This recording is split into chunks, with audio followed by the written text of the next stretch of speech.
Hello बच्चों, स्वागत करता हूँ आप सभी का आपके अपने यूट्यूब चैनल बाल स्टडी में। तो आपके लिए आज जो है हम क्लास 9th का अर्थशास्त्र का चैप्टर 2 जिसका नाम है मानव संसाधन, है ना। इसका जो है लघुत्तरीय क्वेश्चंस लेके चले हैं। तो इसका अति लघुत्तरीय और दीर्घोत्तरीय प्रश्न अगर आप नहीं देखें तो ये दोनों वीडियो का जो लिंक है आपको डिस्क्रिप्शन में मिल जाएगा, आप वहाँ से जाके देख लीजिएगा। अगर आपको बच्चे लोग अगर आप लोग लाइव क्लास करना चाहते हैं तो यहाँ पर 9th और 10th का जो लाइव क्लास चलता है, ठीक ना, शाम को 7:30 बजे और दोपहर में 11 बजे तक अगर आप क्लास करना चाहते हैं तो आप कर सकते हैं यहाँ पे, ठीक ना। चलिए हम लोग क्वेश्चंस का आंसर जो है जल्दी जल्दी से देखते हैं। सबसे पहला क्वेश्चन है, देखिए ये सभी का क्वेश्चंस देखिए जो है ना, आंसर थोड़ा सा बहुत ज़्यादा बड़ा होता है लेकिन फिर भी बहुत छोटा छोटा करके आप लोगों के लिए लाएँ ताकि आप लोग को दिक्कत ना हो। तो देखिए यहाँ पे पहला क्वेश्चन क्या बोल रहा है कि बिहार के जनसंख्या घनत्व की विवेचना करें, है ना। बिहार के जनसंख्या घनत्व की क्या करना है, विवेचना करना है, इसके बारे में बताना। तो इसका देखिए उत्तर हो जाएगा कि जनसंख्या घनत्व का अभिप्राय किसी क्षेत्र में प्रति वर्ग किलोमीटर निवास करने वाले व्यक्तियों की औसत संख्या से है ना। प्रति किलोमीटर में जो है, ठीक ना, प्रति यानी कि 1 किलोमीटर में जो व्यक्ति रहता है ना, जितना व्यक्ति रहता है उसको ही हम लोग क्या कहते हैं, जनसंख्या घनत्व कहते हैं। यानी कि 1 किलोमीटर में जितने व्यक्ति निवास कर रहे हैं उसी को हम लोग क्या कहते हैं, जनसंख्या घनत्व कहते हैं। बोल रहा है बिहार में जनसंख्या का घनत्व बहुत अधिक है तथा विगत वर्षों के अंतर्गत इसमें बहुत तेजी वृद्धि हुई है। 1901 में बिहार में जनसंख्या का औसत घनत्व 157 प्रति व्यक्ति किलोमीटर था। यानी 1 किलोमीटर में जो व्यक्ति जो रहता था 157 रहता था। और जो 1951 में जो है 1951 में बढ़कर 222 हो गया। यानी 1 किलोमीटर में व्यक्ति कितना रहने लगा, 222 व्यक्ति रहने लगा। उसके बाद है कि अब 2001 में की जनगणना के अनुसार यह बढ़कर 831 व्यक्ति हो गया। कितना हो गया, सॉरी 881 व्यक्ति हो गया। यानी 1 किलोमीटर में कितने व्यक्ति रहने लगे, 881 व्यक्ति प्रति वर्ग किलोमीटर रहने लगा। पश्चिम बंगाल के बाद अभी बिहार देश में सबसे सघन आबादी वाला राज्य है। यानी कि पश्चिम बंगाल में सबसे अगर घनी आबादी वाला राज्य पूछा जाए तो पश्चिम बंगाल है और उसके बाद जो है बिहार हो जाता है। इसका देखिए आंसर ये हो जाएगा, समझ गए होंगे आप लोग। चलिए अब हम लोग दूसरा क्वेश्चन देखते हैं। दूसरा क्वेश्चन देखिए क्या है कि बिहार की साक्षरता पर एक संक्षिप्त टिप्पणी लिखें, है ना। साक्षरता मतलब होता है पढ़ाई लिखाई बाबू, इस पे जो हमको बताना है, ठीक ना। तो चलिए इसका देखिए उत्तर लिखिएगा यहाँ से कि साक्षरता शिक्षा का एक सामान्य मापदंड है और यह जनसंख्या के गुणात्मक पक्ष को प्रदर्शित करती है ना। बिहार को देश के सर्वाधिक पिछड़े राज्यों में गणना की जाती है। बिहार जो है यानी कि भारत देश का सबसे पिछड़ा राज्य कौन है, तो बिहार को ही माना जाता है ना। अब बोल रहा है कि 1951 में बिहार में साक्षरता दर लगभग 12% था। यानी कि 1951 में भारत देश जब आज़ाद हुआ था तो 4 साल बाद जो है बिहार का जो साक्षरता दर था वो 12% था। यानी कि 100% में 12% लोग जो है पढ़ते थे, यानी कि थोड़ा बहुत पढ़ना लिखना जानते थे, ठीक ना। बोल रहे थी जो 1991 में बढ़कर 38.48% हो गई थी। विगत वर्षों के अंतर्गत बिहार की साक्षरता दर में वृद्धि हुई। 2001 की जनगणना के अनुसार यहाँ की साक्षरता दर 47% हो गई, है ना। जबकि साक्षरता का राष्ट्रीय औसत जो है 64.8 है। यानी कि राष्ट्रीय अगर औसत देखा जाए तो 64.8 है और बिहार में जो है 47% है। मतलब इससे पता चलता है कि और भारत के और सभी राज्य में तो साक्षरता दर अच्छा है लेकिन हमारे बिहार में जो है साक्षरता दर क्या कम है, यानी पढ़े लोगों की संख्या जो है बहुत ही कम है ना। इस तरह से जो है आप इसको नोट कर लीजिएगा। बोल रहा है कि इसी प्रकार साक्षरता की दृष्टि से बिहार देश का सबसे पिछड़ा राज्य है। यानी कि बिहार जो है ना, बिहार को पिछड़ा राज्य बनाने में सबसे बड़ी हाथ है पढ़ाई लिखाई का। मतलब बहुत सारे जो है ना स्टूडेंट्स वगैरह ये सभी हो गए, माँ बाप जो हो गए पढ़ाई लिखाई नहीं करवा पाते, इसी कारण जो है बिहार जो अभी पिछड़ा राज्य कहलाता है। चलिए अब हम लोग तीसरा क्वेश्चन देखते हैं। तीसरा क्वेश्चन देखिए क्या है कि जनसंख्या की आयु संरचना के अध्ययन का क्या महत्व है। बिहार की जनसंख्या की आयु संरचना क्या है, तो इसका देखिए उत्तर लिखिएगा कि जनसंख्या की आयु संरचना का अध्ययन कई कारणों से महत्वपूर्ण है। कई कारणों से महत्वपूर्ण है। देखिए बोल रहा है कि इस आयु संरचना से हमें बहुत सी बातों की जानकारी मिलती है, जैसे स्कूल जाने वाली जनसंख्या, बहुत सारे प्रकार की जनसंख्या, तो जैसे स्कूल जाने वाली जनसंख्या हो गया। मतदाताओं की जनसंख्या, कहने का मतलब कि मतदाताओं कहने का मतलब बाबू कि जो वोट करते हैं यानी वोट करने वाले, ठीक ना। श्रम करने वाली अर्थात कार्यशील जनसंख्या इत्यादि। जो कार्यशील मतलब होते हैं कि जो काम कर रहे हैं, और श्रम यानी कि जो मेहनत कर रहे हैं, ठीक ना। कार्यशील जनसंख्या के निर्धारण की दृष्टि से आयु संरचना के अध्ययन का विशेष महत्व है। यदि राज्य की कुल जनसंख्या में बच्चों और बूढ़ों की संख्या अधिक है तो कार्यशील जनसंख्या अथवा श्रम शक्ति का अनुपात घट जाएगा। अगर बच्चा और बूढ़ा की संख्या ज़्यादा है तो कार्यशील यानी कि जो जवान है उसकी संख्या तो कम ही जाएगी ना। तो इस तरह से जो है आप इसका उत्तर यहाँ तक लिख लीजिएगा। ठीक ना। इसका उत्तर आप लोग लिख लीजिएगा, बोलिएगा कि इसका आंसर बड़ा बड़ा है। तो क्या करें, ये सभी जो है आपके बिहार बोर्ड में 2 नंबर मार्क्स में पूछा जाता है। अगर आप वहाँ पे शॉर्ट आंसर लिख के आते हैं तो फिर आपका जो है ना एग्जाम में अच्छे नंबर नहीं आएंगे, ठीक ना। जहाँ पे 2 नंबर का पूछा जा रहा है वहाँ पे आपका एग्जाम में 1 ही नंबर दिया जाएगा, तो फिर ये तो गड़बड़ा जाएगा ना। इसलिए हम बड़ा लिख के लाए हैं ताकि कुछ तो कुछ याद रहे, आपको याद कीजिएगा। तो चलिए अब अगला देखिए, चौथा नंबर क्वेश्चन है कि बिहार में जन्म दर और मृत्यु दर की क्या स्थिति है। जन्म दर एवं मृत्यु दर की गणना कैसे की जाती है। तो इसका उत्तर है कि जन्म दर तथा मृत्यु दर द्वारा ही किसी देश या राज्य में जनसंख्या के आकार का निर्धारण होता है। यानी कि जन्म दर कितना है और मृत्यु दर कितना है, इसी के आधार पे जो है ना जनसंख्या का आकार निर्धारण किया जाता है। मुख्यतः इन दोनों का अंतर ही जनसंख्या की वृद्धि दर को निर्धारित करता है। जन्म दर तथा मृत्यु दर की गणना किसी एक वर्ष में प्रति 1000 जनसंख्या के पीछे जन्म लेने वाले बच्चों अथवा मरने वाले व्यक्तियों की संख्या पर की जाती है। यानी 1000 व्यक्ति पे देखा जाता है कि 1000 में कितना मरा और उससे कितना जन्म लिया, है ना, ये सभी देखा जाता है। चलिए अब अगला चलते हैं हम लोग क्वेश्चन। अगला हमारे साथ ने 5वां नंबर क्वेश्चन। 5वां नंबर क्वेश्चन बोल रहा है, जनसंख्या के व्यावसायिक वितरण से आप क्या समझते हैं। बिहार में जनसंख्या का व्यावसायिक वितरण क्या है। वितरण मतलब होता है बांटना, ठीक है, वितरण मतलब होता है बांटना। देखिए इसका उत्तर हो जाएगा कि जनसंख्या के व्यावसायिक वितरण का अभिप्राय उस कार्यशील जनसंख्या से है जो विभिन्न प्रकार के व्यवसायों में लगी है। मतलब अलग अलग प्रकार के व्यापार में, व्यवसाय में जो है लगे हुए। ये उद्योग या व्यवसाय मुख्यतः 3 प्रकार के होते हैं। हाँ, कितने प्रकार के होते हैं, 3 प्रकार के। देखिए पहला होते हैं प्राथमिक अथवा कृषि क्षेत्र।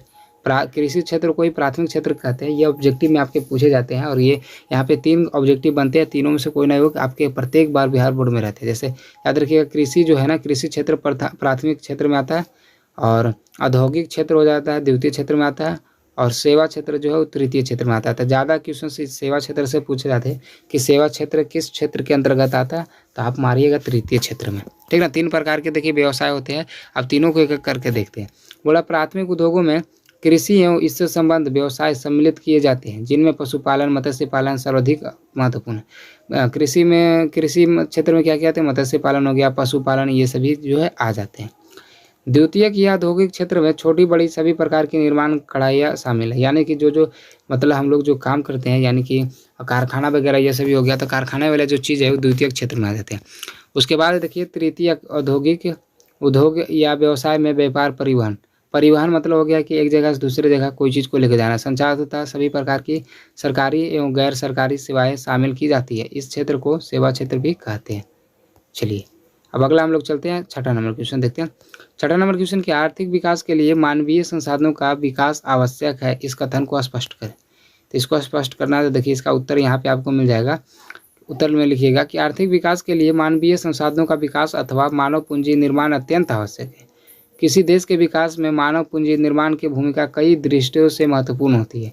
मानवीय संसाधनों के विकास से मनुष्य की बौद्धिक योग्यता, कौशल तथा शारीरिक क्षमता में सुधार होता है। अगर मानव का विकास होगा ना, तो उसके बौद्धिक योग्यता, कौशल, है ना, और शारीरिक क्षमता में क्या होता है, सुधार होता है। एक शिक्षित, कुशल एवं स्वस्थ श्रमिक उपलब्ध संसाधनों का उचित विदोहन एवं उपयोग करता है। इससे उत्पादन अधिक होता है। इससे उत्पादन क्या होता है, अधिक होता है। तो देखिए यहाँ पे 6ठा क्वेश्चन हम लोग कर लिया। अब 7वां क्वेश्चन देखते हैं, ठीक ना।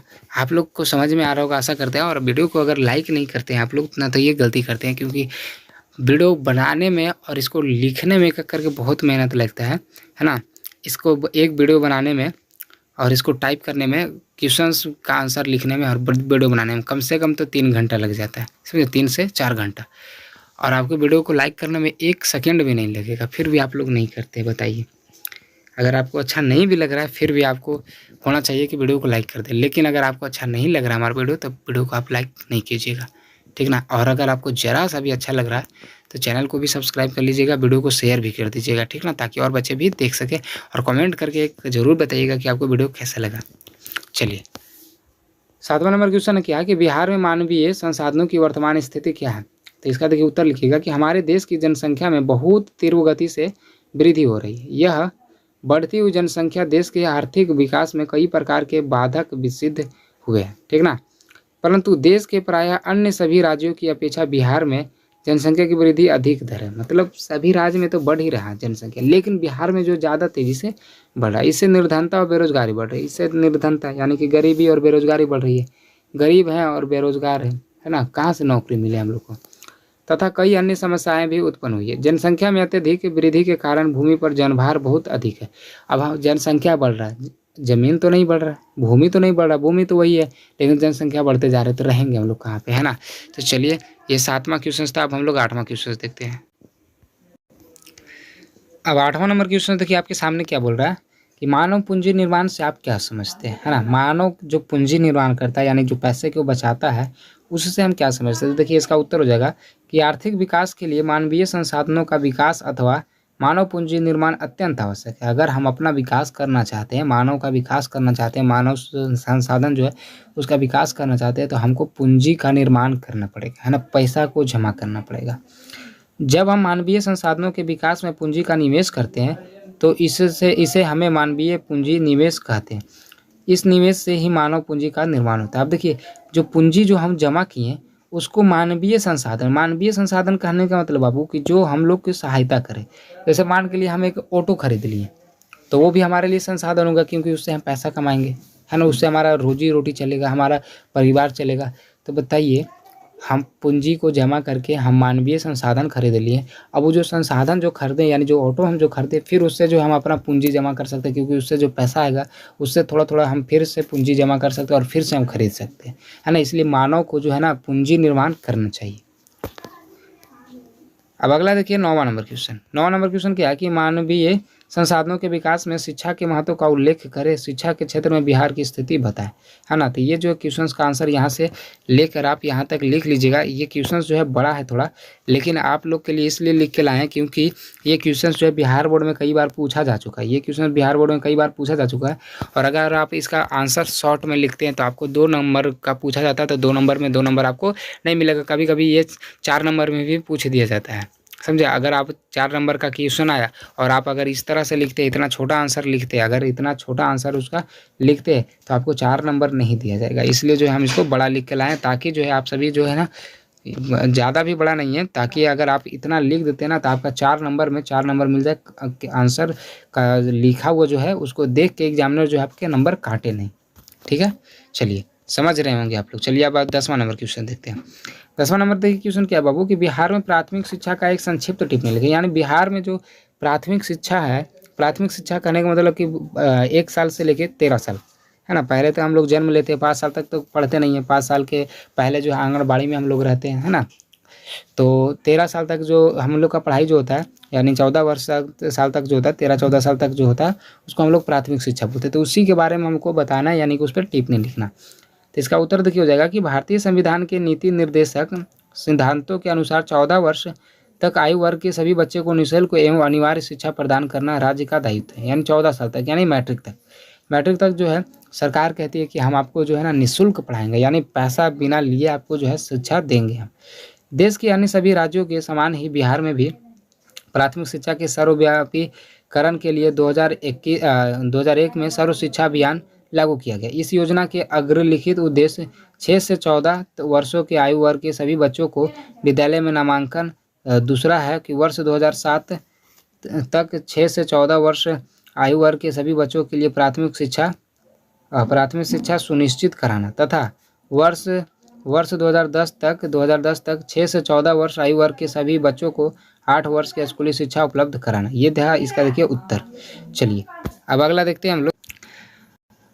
अब है देखिए 11 नंबर क्वेश्चन हम लोग चलते हैं। देखिए बोल रहा है कि स्वास्थ्य सेवाओं का हमारी उत्पादक क्रियाओं पर क्या प्रभाव पड़ता है।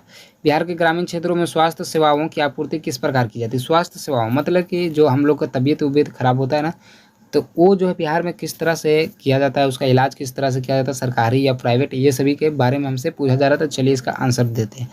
इसका देखिए उत्तर हो जाएगा कि नागरिक का स्वास्थ्य किसी भी राज्य के आर्थिक एवं सामाजिक विकास का एक अभिन्न अंग होता है ना। अब यहाँ पे डायरेक्ट जो आर्थिक स्थिति पे पहुँच जाता है, आर्थिक मतलब रुपया पैसा, क्योंकि देखिए हम लोग जितना खाने पीने में, कपड़ा लत्ता में खर्च नहीं करते हैं, उतना उससे ज़्यादा जो है हम लोग का तबीयत खराब नहीं हो जाता है। अगर तबीयत खराब हो गया तो बताइए लाखों के लाखों रुपया फूका जाता है, फिर भी व्यक्ति जो है नहीं बच पाता है।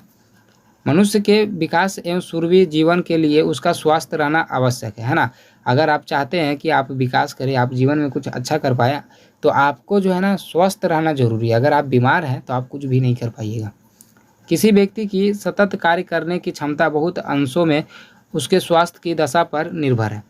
एक स्वस्थ व्यक्ति ही उत्पादक क्रियाओं में सक्रिय रूप से भाग लेकर उत्पादन में वृद्धि कर सकता है। अतः मानवीय संसाधनों के विकास तथा सकल उत्पादन में वृद्धि के लिए एक उपयुक्त स्वास्थ्य सेवाओं की व्यवस्था अत्यंत आवश्यक है। ग्रामीण क्षेत्रों में स्वास्थ्य सेवाओं की गुणवत्ता का स्तर बहुत ही निम्न है। ग्रामीण क्षेत्रों में जो है ये डॉक्टर वगैरह ये सभी जो है ना, यानी स्वास्थ्य सेवाओं का जो है गुणवत्ता जो है बहुत ही निम्न, निम्न कहने का मतलब बहुत ही घटिया है, ठीक ना। चलिए अब 12 नंबर क्वेश्चन देखिए क्या है कि आवास समस्या के मुख्य स्वरूप क्या है। तो इसका देखो उत्तर लिखिएगा कि आवास से मनुष्य की एक आधारभूत आवश्यकता है। आवास का संबंध केवल रहने के मकानों से ही नहीं, मतलब आवास मतलब होता है कि जहाँ पे हम लोग रहते हैं ना घर में, उसको बोलते हैं आवास। तो आवास सिर्फ हम लोग का जो संबंध है इससे केवल रहने से ही नहीं बल्कि और कुछ से है, जो कि समझिए कि वरन स्वच्छ वायु, सुरक्षित पेयजल तथा एक अच्छे पड़ोस और वातावरण से भी है।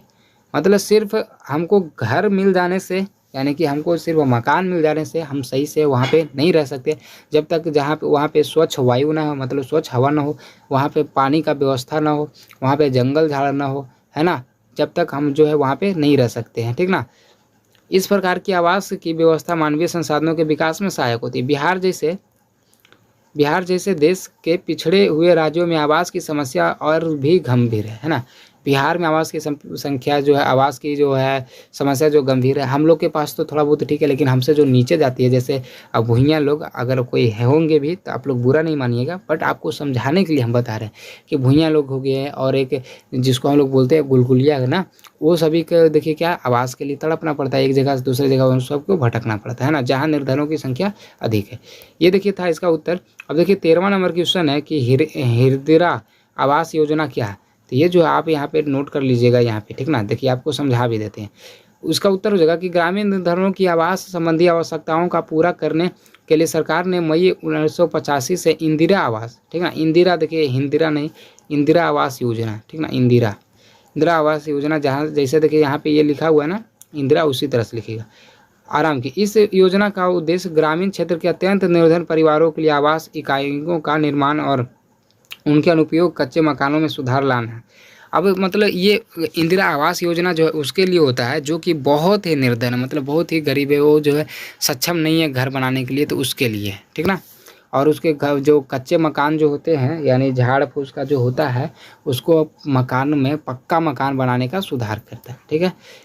इसके लिए सरकार द्वारा इन परिवार को आर्थिक सहायता प्रदान की जाती है। अप्रैल 2004 से इंदिरा आवास योजना के अधीन नए आवासों के लिए दी जाने वाली अधिकतम राशि जो है 20,000 रुपये से बढ़ाकर 25,000 रुपये तक, कच्चे मकानों को अर्ध पक्के मकानों में बदलने के लिए 10,000 रुपये से बढ़ाकर 12,500 रुपये प्रति इकाई कर दी गई, ठीक है। ये देखिए समझ गए आप। चलिए 14 नंबर क्वेश्चन देखिए यहाँ पे आपके सामने कि मानव पूंजी तथा भौतिक पूंजी में क्या अंतर है। क्या मानव पूंजी भौतिक पूंजी से सर्वश्रेष्ठ है। तो इसका उत्तर लिखिएगा आप लोग यहाँ पे। देखिए पहला ये हो गया, इसका पहला देखिए आप लोग लिख लीजिएगा। इसके बाद देखिए दूसरा और तीसरा। देखिए दूसरा क्या बोल रहा है, भौतिक पूंजी के क्रेता उसके स्वामी हो जाते हैं, लेकिन मानव पूंजी को उनके स्वामी से पृथक नहीं किया जा सकता। तीसरा लिखिएगा, भौतिक तथा मानव पूंजी दोनों ही उत्पादन के लिए गतिशील साधन, लेकिन भौतिक पूंजी की अपनी कोई इच्छा शक्ति नहीं होती, अतएव इसमें मानव पूंजी की अपेक्षा गतिशील अधिक होती है। देखिए ये इसका उत्तर हो जाएगा। तो आप लोग जो है ना कोशिश किए हैं आप लोग के लिए कि छोटा छोटा आंसर लाने के लिए, तो कोई जो क्वेश्चंस का आंसर जो है बड़ा हो गया तो इसके लिए क्षमा चाहते हैं, बट ये लाना ज़रूरी था क्योंकि आपके एग्जाम में अगर पूछे जाएंगे और आप अगर शॉर्ट आंसर लिख देते हैं तो फिर आपके नंबर नहीं मिल पाएंगे। इसलिए हम मजबूरी में आप लोग के भविष्य ख़राब नहीं करेंगे, इसलिए हम आपके लिए लाएँ। तो इतना देखिए आप लोग के लिए मेहनत करते हैं बच्चे लोग, तो इसके लिए तो एक लाइक बनता है। वीडियो को लाइक कर दीजिएगा, चैनल पे नए हैं तो चैनल को सब्सक्राइब कर दीजिएगा और वीडियो को शेयर कर दीजिएगा। चलिए मिलते हैं अगले वीडियो में, तब तक के लिए जय हिंद जय भारत।